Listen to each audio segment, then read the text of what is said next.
Hello and welcome to my vlog. We're coming to you on February 18th, Tuesday, and today we're going to talk about Diego, a life review and a peek at the future. Now, what I'm doing here on my channel, I have many on my YouTube channel, and I also have a BitChute channel. I have many different uh, vlogs on near-death experiences, out-of-body experiences, and a lot about the ins and outs and the processes and organization of the spirit world, all brought to you by Spiritism. Spiritism was created, codified, I should say, by Allan Kardec in the 1850s. So let's get into what happened with Diego and his life review. Now, this is all in my book, The Spirit World Talks to Us, 12 Accounts from Near Death and Other Experiences. Please, if you like this video, please press the like button, subscribe, and let's share this. It helps the YouTube algorithm. Let's share this with other people who are interested in their death experiences and in their spirituality. So let's start. So Diego had an extremely varied near-death experience. While many have had an out-of-body episode that seemed to cover only one aspect of their life, such as meeting past family, a life review, or speaking to a high spirit, Diego's NDE was a tour de force, commencing with a life review, a glimpse at the process of spirits traveling back and forth to Earth and the newly departed journeying upwards. He conversed with a high spirit and was shown personal future events. And what is most startling, he was allowed to retain memories of what was revealed. So Diego wrote about his account and he sent it to my NW Spiritism site. Now, in the site, I have written many articles about individuals' near-death experiences, which I have, as I stated earlier, interpreted by the doctrine of Spiritism, codified by Allan Kardec. While many religions offer hints in broad landscapes about the spirit world, Spiritism provides specifics. It was brought to humanity by the Spirit of Truth, as promised by Jesus in the New Testament. In John chapter 14, verses 15 to 17, this is what it said. If you love me, keep my commands, and I will ask the Father, and he will give you another consoler to help you and be with you forever, the Spirit of Truth. The world cannot accept him because it neither sees him nor knows him, but you know him, for he lives with you and will be in you. And then also in John chapter 14, verse 26, but the consoler, the Holy Spirit, whom the Father will send in my name, will teach you all things and will remind you of everything I have said to you. The consoler, the Spirit of Truth, this was all brought to you by Allan Kardec. The Spirit of Truth was the spirit that organized all the spirits that Allan Kardec wrote to. What he did is Allan Kardec wrote a series of 1,019 questions. He gave those to mediums throughout Europe. And unless the mediums came back with the answers from the spirits, unless they were similar or exactly the same, he did not use them, did not codify them in the Spirit's book. So this was all brought to you about 1,850 odd years after Jesus. And what it tells us is so interesting because Spiritism gives us the organization and the processes of heaven and the spirit world. It gives us so much more enlightenment. Before, the idea of heaven and what you did after heaven and what the spirit world did, why you were here on earth, you know, a lot of different religions and so forth kind of presented these things, but heaven at least was pretty fuzzy. This one tells you that you are in heaven, you keep learning, you're immortal, there is reincarnation, karma. Karma is the one that governs your trials and tribulations in each life. So let's get into more of what this is. The spirit realm is vast and all-encompassing. Our little corner, just that subsection of the spirit and physical dimensions, which circles the earth, is under the leadership of Jesus. He is the governor of our small orb and is responsible for all of humanity.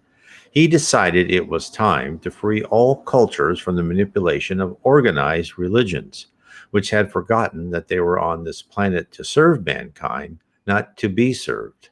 Therefore, in the 1850s, through a series of communications with mediums throughout Europe and under the direction of Allan Kardec, the Spirits book was codified. The organization, the processes, the goals for each one of us, the cycle of multiple lives we travel through, our immortality, were all exposed. The truth of why we are here and what is our purpose was, for the first time, laid out, not in parables, but in plain language. Thusly, we may understand the reason and what the spirit world is trying to tell us when near death experiences occur. Now, Spiritism isn't a religion, it is a doctrine that is available for you so you may determine how to live your life. There are no rote prayers, no dress codes, or foods you can't eat. Spiritism doesn't like to use the word sin. Instead, it uses the word wrongs. Wrongs are those deeds that you, through your conscience, knows to be in error. For example, Spiritism doesn't state that homosexuality is wrong. Only if you lie to a partner or take advantage of your significant other, then that is wrong. And haven't we all done that to some extent? Hopefully, most people haven't, but I know I have. A high spirit summarized the doctrine of Spiritism by stating that if you follow the golden rule, you are well on your way to becoming spiritually advanced. Treating others as we wish to be treated sounds so easy, but it is difficult to put into daily practice. To take this command at heart is one of the primary reasons we are on this planet for many lives. The knowledge was brought to all of us so we may learn how to best take advantage of our time on earth, so we may understand that focusing on material goods is to miss the point of why we were allowed to incarnate into a physical body. Our goal is to advance spiritually, to love, to be fraternal, charitable, and honest individuals. Only then may we gloriously march up the multiple levels of heaven. So, now let's talk about Diego. How did it start? Well, he was laying down in his bed when the experience commenced. This is what he wrote me. Suddenly, I saw myself near the rooftop looking down at my body. I was floating on it, and at the beginning, I didn't recognize it. I first told myself, whose body could it be? Because it looked strange, until finally I recognized it as mine. Then a voice told me, come on. I felt that person near me, although I couldn't see him, and we began going up through a viaduct full of humid like fog, which was refreshing. I saw other viaducts with people going up. I thought, I'm leaving life on the planet. My life ended. This is it. I asked, did it end? And the voice said, it seems like it did. Well, when Diego left his body, a spirit was there waiting for him.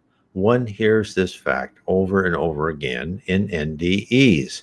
No one seems to question how did they know a certain person was about to die and leave their body.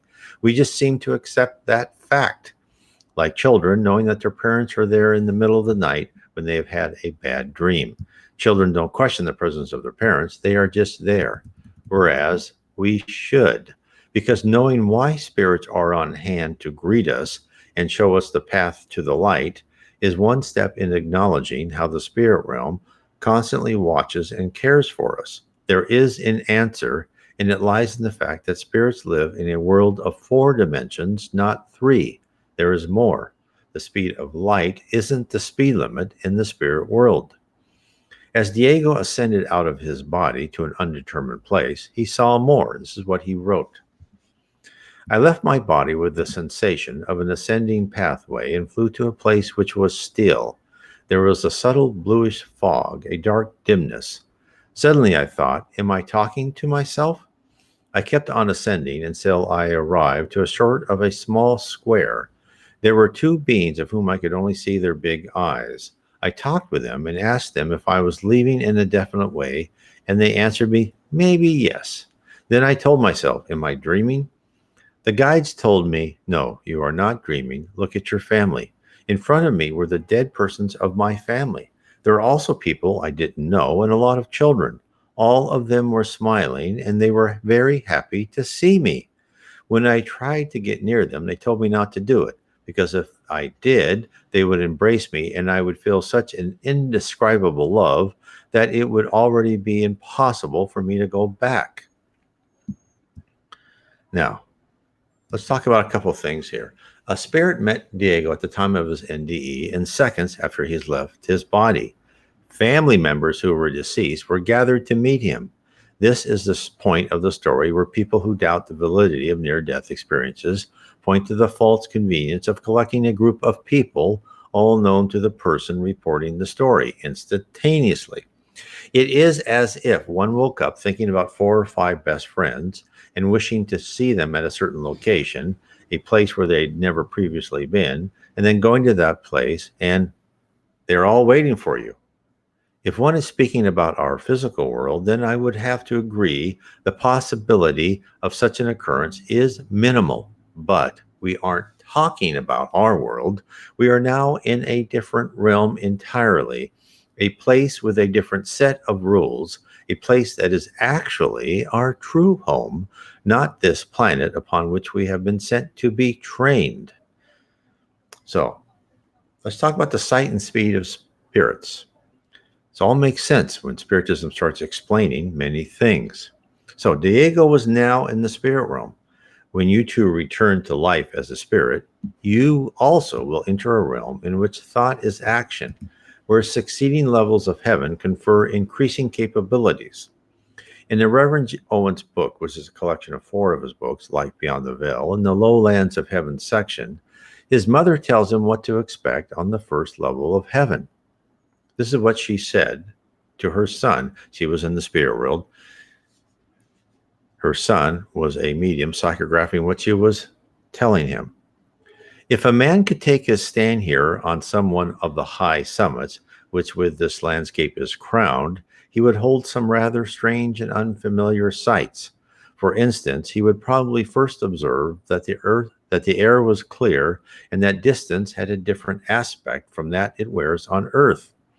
It would not seem far away in the same sense, for if he wished to leave the summit on which he stood and go to some point near the horizon or even beyond, he would do so by means of his will, and it would depend on the quality of that will and his own nature, whether he went fast or slow, and also how far he could penetrate into the regions which lie beyond the various mountain ranges and whose, I suppose we shall have to use the word, atmosphere is of a rarer quality than that in which his present lost is cast.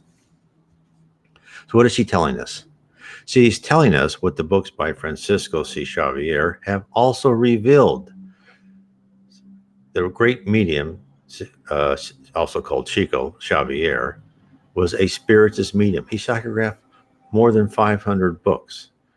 What we have been told by Spiritism is spirits move by thought, called volitation. In the books by the spirit Andre Louise, he communicated with the medium Chico Xavier.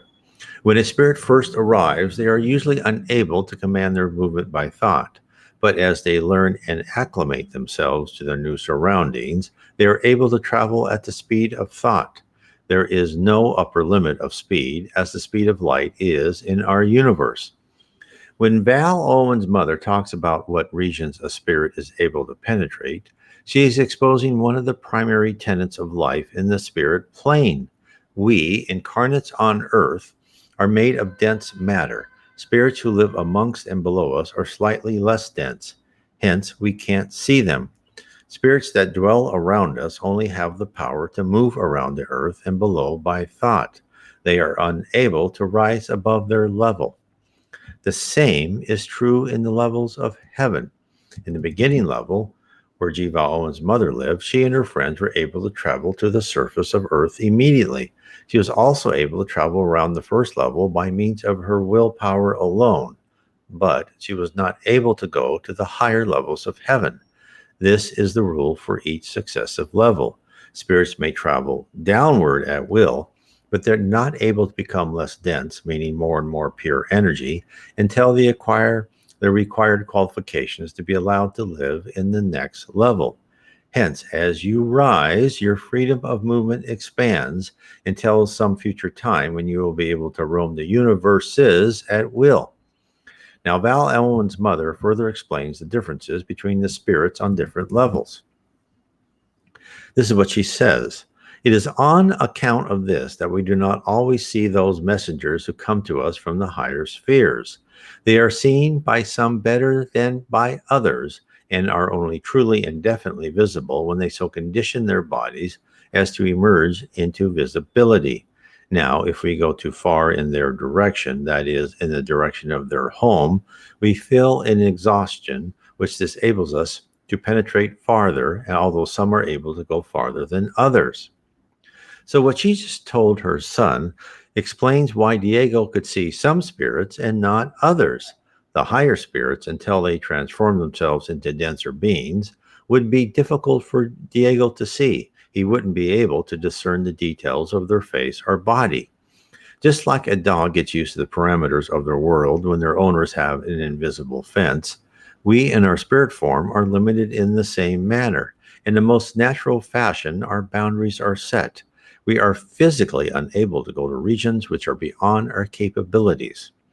We are not trapped forever in our cage. All we need to do is to apply ourselves and learn the path to the light through love, charity, fraternity, and to intellectually apply ourselves to whatever task on hand that is assigned to us.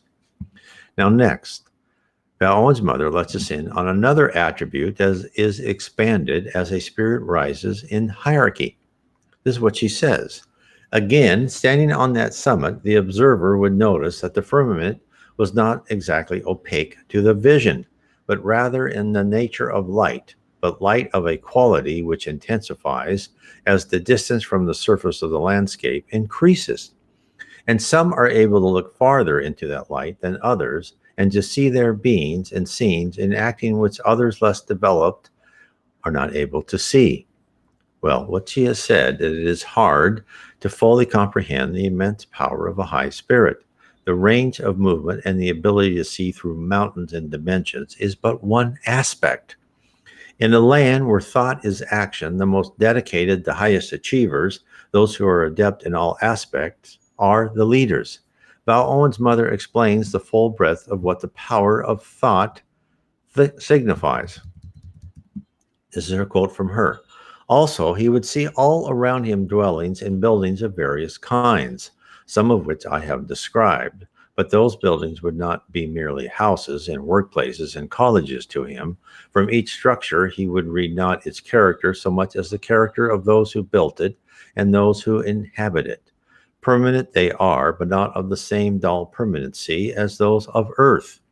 They can be developed, modified, and adapted in color, shape, and material according as the need should require. They would not have to be pulled down and then the material used in rebuilding. The material would be dealt with as the building stood.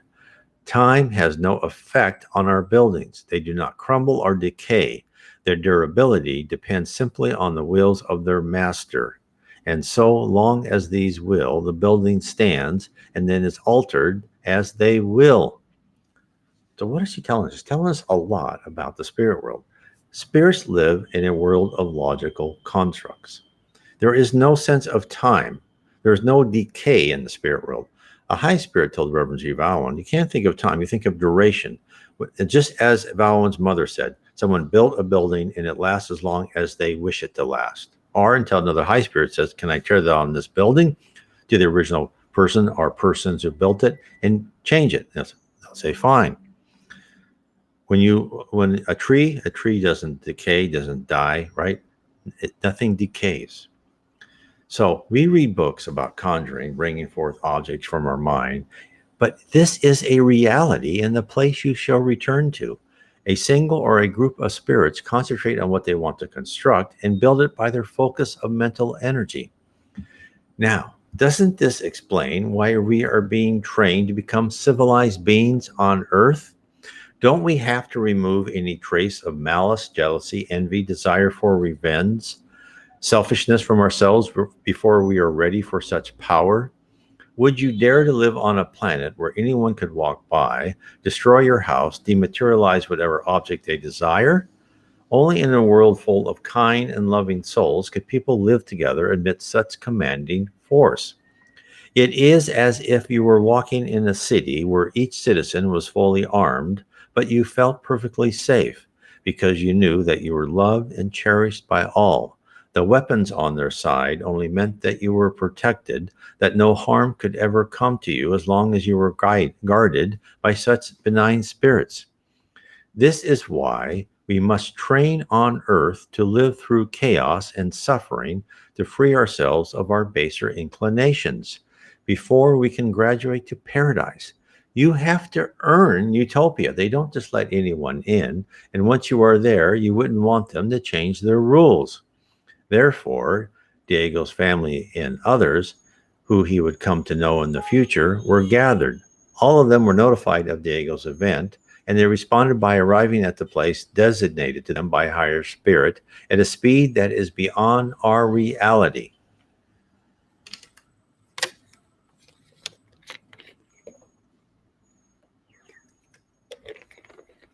Now, let's talk about Diego some more. The people who Diego did not recognize then came to him and revealed why they were present. This is what he said. When they finally passed near me, they saluted me and said they were friends of a friend's family. Others were totally unknown, and it was 10 years later that I met all of them for the first time on earth as friends of my brother. My brother also met them about 10 years later after my experience. Interesting, is it not? So how could someone have this, you know, have this hallucination NDE, meaning people he's never met before, but then know them 10 years later? So interesting. So while Diego met past family members, he was also introduced to people who were alive at the time of his NDE. So how could this be?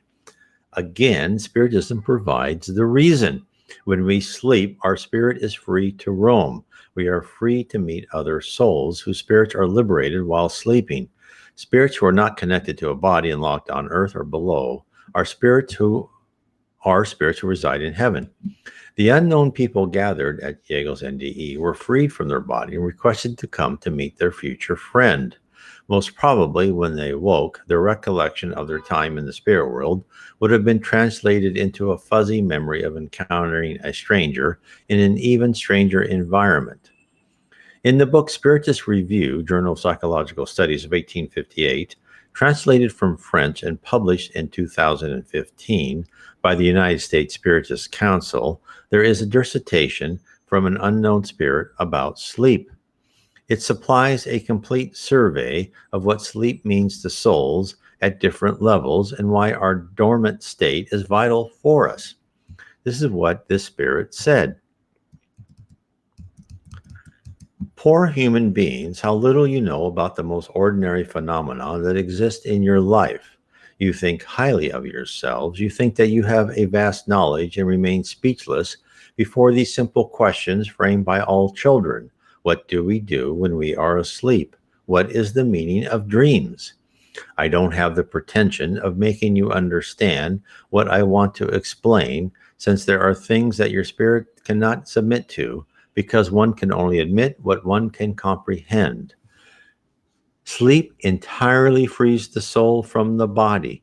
When we are asleep, we are momentarily in the same state that we shall definitely be after death.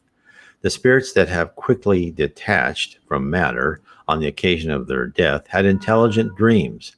Those, when sleeping, meet again with a society of other beings that are superior to them, that travel, talk to them, and are enlightened by them.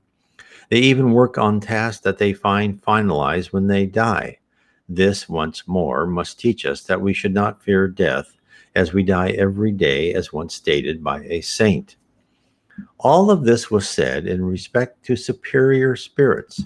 The large majority of people, however, who may remain in that perturbation for long hours and that uncertainty that you were told about, those individuals go to worlds that are inferior to earth, attracted by old affectations, or to look for pleasures that are even of a lower level than those found here.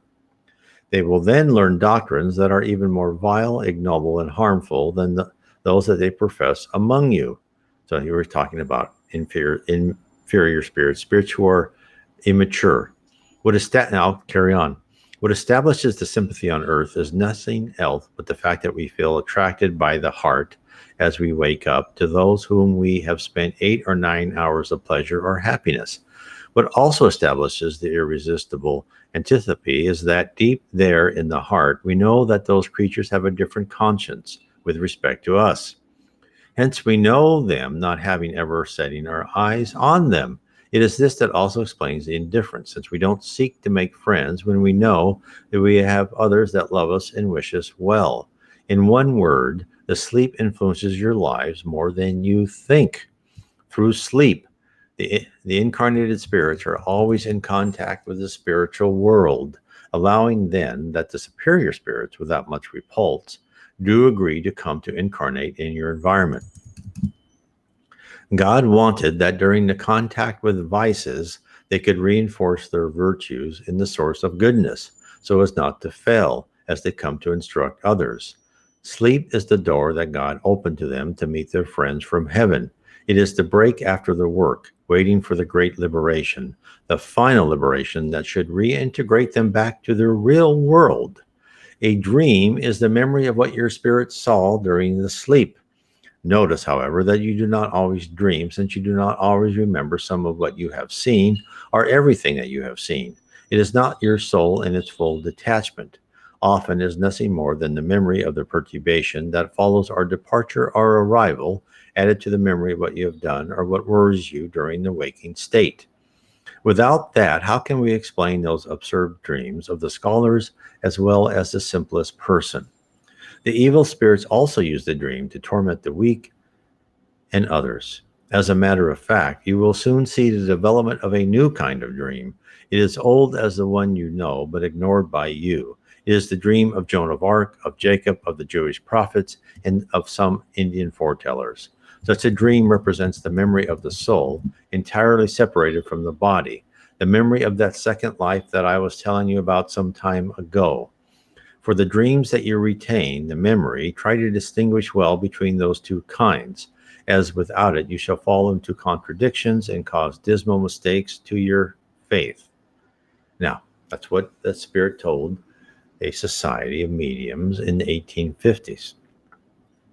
Now, at the end of the Spirit's communication, we were told that some dreams can hold valuable information for us.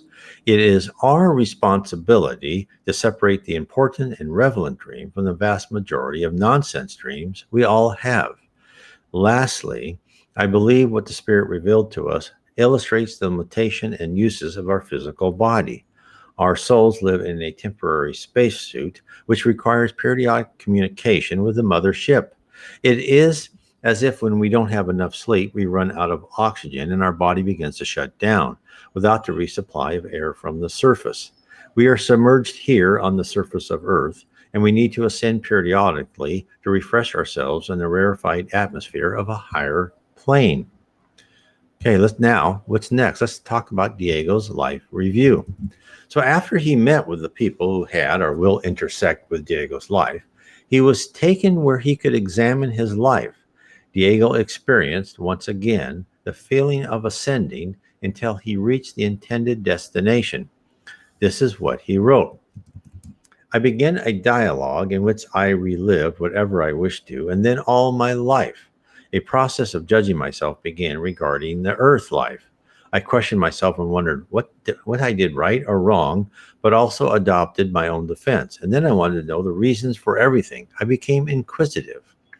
Suddenly, I entered inside myself, and I noticed that I was in a conflict of understanding, of fearing due to guilt, of overcoming and finally accepting all the occurrences in consciousness of each stage of my life. I understood the methods and resources I had had at hand to be able to go through the artifices of this past life.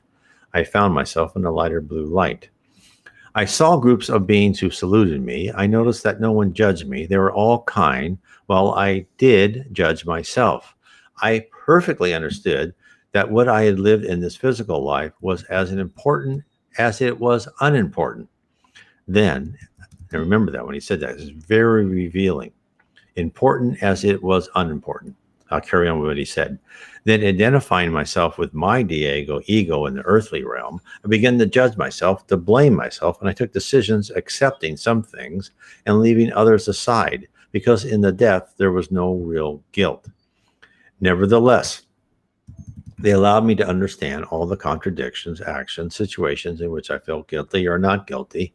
Their words were precise, promoted my well being, my peace, and when I felt a violent dialogue with myself, justifying myself or placing a guilt on someone, they said that all I felt was part of the game, part of evolution, but that in the depth it didn't have any importance. Suddenly, with a scandal of voices, I understood that everything is valid, everything is excusable, because my position in my life on earth was just a very small one in an open game of evolution. Suddenly, my guides were again beside me with their big eyes, lucid and paying a lot of attention. I again saw simultaneously all my life. It seemed to me very interesting to ask a lot of questions, and I saw with nostalgia some periods I lived. I understood that most of our ambitions are ambivalent and not at all transcendental. All my life appeared like a 3D movie before my sight at an extremely high speed. I asked the guides if the visions could be slowed down so I could talk about certain periods which I thought important. They answered that they were not as important as I was thinking. I told them I wanted to analyze each period lived, but they told me it was not necessary because they were not worthwhile. They said I knew very well how non transcendental they were. All was said very kindly, but I felt frustrated. They told me not to worry about my self analysis because there was no judgment at all. So I understood I had to go on ascending. The guides that accompanied me were very kind, tactful, and very compliant, but impenetrable, inscrutable when certain questions were asked, or when they did, they answered only with a smile. The communication was by telepathy, and they knew instantly what I was thinking. Their answers were essential, sparing, concise, precise, and certain. They are very calm, unadorned, frugal, and with a tender sense of humor. Everything was understood without being said. After finishing this headache of simultaneous and knockdown ideas that had always been a cultural, legislative, and theological origin in my physical life, my guides answered me with only a word, unimportant, and they said it cheerfully. Now, wasn't that so revealing? Now, of course, if you want to get this more in depth, this is all in my book, The Spirit World Talks to Us. So you can read it at your leisure, go through it, and study it. Let's talk about what Diego just said. His account of his past life says it all about why we are here on earth and how we are guided by the spirit world. His life is a series of learning experiences. What we see as major disasters are but expected behavior. As we watch our children make the wrong decision time after time, never losing hope they shall learn eventually and to grow to become responsible adults, the spirit world too knows our mistakes are learning opportunities. Whereas we might see one past life that we committed fraud in our delirious quest to become rich, to the spirit world, that is one more mirage that needed to be dispersed, one more step in the arc of our lives. For us to see the desire for material wealth is a turn down a dead end street. It leads to nowhere and waste our time. Hence, the episodes that Diego agonized over were trivial and part of the expected process to those who can see the span of eons. After all, the entire group of spirits who participated in Diego's life review have been there before. They have made the same mistakes or worse. Now think of Judas, a hated figure by many. Spiritism tells us that Jesus on the cross was worried about Judas, for Jesus, being a high spirit, knew what Judas would do. His betrayal was part of the plan. Jesus loved Judas as he loves us all. Spiritist literature reports that Judas was reincarnated as Joan of Arc. Hence, he too was given a chance to right his mistakes, not on the orders of the spirit world, but according to his wishes. Now, Diego, when he thought I perfectly understood that what I had lived in this physical life was as important as it was unimportant, grasped the concept of immortality. It was as if the adult Diego was looking back at a time he got a D on a test. It was important at the time, but then again, he rose above it and it became unimportant as the years passed by. The cool and caring atmosphere of analyzing what to us are deeply embarrassing events, I can't believe what I'll have to go through, illustrates the background of love and understanding existent in the spirit realm. This ocean of love which surrounds us in the heavenly spheres is why many people don't wish to return, and why Diego was cautioned not to embrace his family. The juxtaposition between the harsh reality on earth and the warmth of the spirit world is dramatic and would tempt any sane person to remain regardless of the responsibility of our planet. My wife, when she had her NDs, she kept saying, I don't want to go back. I don't want to go back. No, no. She said, well, you have to go back. And you see this all the time in near death experiences. People don't want to go back. It feels too good that when you're in heaven, that feeling of love that permeates all the atmosphere. So, and the tone of Diego's life review isn't unique. James, whose NDE I analyze in my book, What Really Happens During Near Death Experiences, according to Spiritism, he had a near death experience where he too was taken to a place and had his most intimate moments and mistakes exposed. This is what he wrote. The experience was uncomfortable at times. I had to see myself, warts and all. I saw the best and the worst in myself, but never at any time did I feel I was being judged by anyone present. We reached my present circumstances, and I saw that my lung condition had been created by myself to give me an exit opportunity. We had a long debate after the film about my life blueprint and whether or not I had fulfilled my chosen experiences, which were mostly linked to previous lifetimes and spiritual baggage that needed to be cleared and healed. I felt that I needed more time on earth, and this was agreed by the council, who also told me that I would need to go back more spiritually awake to accomplish this. That is what he wrote. See how it sounds a lot like what Diego went through? Now, the end of life reckoning awaits us all, for better or worse. It depends entirely upon our actions. We will judge ourselves. This panel is actually there to prevent you from being too harsh, too severe in your opinion of yourself, or, on the other hand, to not allow an unrepentant soul to ignore the deeds they truly committed. These people help smooth out the proceedings. They provide the long-term view, and they enable you to step outside of yourself as a person slightly removed from your temporary body you inhabited on our sphere. Only the act of reincarnation supplies the required trials to fully mold our character. Life in the spirit world can do part of the job, but as one travels higher, the atmosphere of love acts as a benevolent force that supercharges our intellect and shields us from emotional pain. For even as we ascend, we still require the shock of the reality of earth to remove our remaining blemishes. Only a sojourn on a chaotic, severe, ruthless, and sometimes intolerable planet can provide the stimuli to cut out our less desirable attributes.